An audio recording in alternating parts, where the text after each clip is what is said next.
ഭാ ഭാ ഭാ ഭയം ഭക്തി ബഹുമാനം. ദിലീപ് നായകനായ ചിത്രം ഇന്നലെ വേൾഡ് വൈഡ് റിലീസ് ചെയ്തു. സമ്മിശ്ര പ്രതികരണമാണ്. കാരണം കുറച്ച് പേർക്ക് ഇഷ്ടപ്പെട്ടു. ഒരു ഓളത്തിന്റെ കൂട്ടത്തിലേക്ക് കണ്ടാൽ വലിയ കുഴപ്പമില്ലാതെ കണ്ടുകൊണ്ടിരിക്കുന്ന ഒരു ചിത്രം എന്നുള്ള രീതിയിലേക്ക് വന്നു. പക്ഷേ സമ്മിശ്ര പ്രതികരണമായിട്ട് പോയി. പക്ഷേ കളക്ഷനിൽ, കേരളത്തിലെ കളക്ഷനിൽ ഇത് നല്ല കളക്ഷൻ നേടിയെന്നുള്ളതാണ് ആദ്യ ദിവസം. കാരണം ദിലീപ്, മോഹൻലാൽ ക്യാമിയോ റോളിൽ വരുന്നു.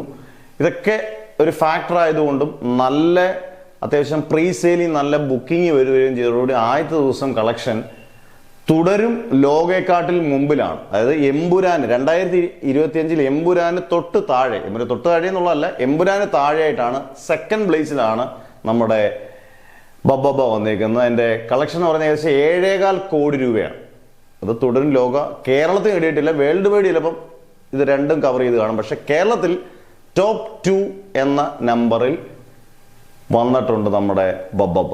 വേൾഡ് വൈഡ് കളക്ഷനിൽ ചിലപ്പം ഇത് നേടിക്കാണാനുള്ള ചാൻസ് ഇല്ല. പക്ഷെ കേരളത്തിൽ നമ്പർ 2 ആയി 2025. ഇനി ഇത് കവർ ചെയ്യാൻ ചാൻസ് ഈ വർഷം ഇനി ചാൻസ് കുറവാണ്. കാരണം ഇനി സർവമായും അതുപോലെ തന്നെ ഋഷഭയേ ഉള്ളൂ. ഋഷഭ കേരളത്തിൽ കവർ ചെയ്യുന്നുള്ളത് മാത്രം അറിഞ്ഞാൽ മതി. കാരണം അതിനത്രയും ഒരു ഭയങ്കര വൈബോടുകൂടി വരുന്നില്ല എന്ന് എനിക്ക് തോന്നുന്നു. കാരണം പരസ്യമൊക്കെ ലാസ്റ്റ് നിമിഷം ഭയങ്കര ഇതായിട്ട് വന്നു കഴിഞ്ഞാൽ ചിലപ്പോൾ നമുക്ക് പറയാൻ പറ്റത്തില്ല സിനിമയാണ്.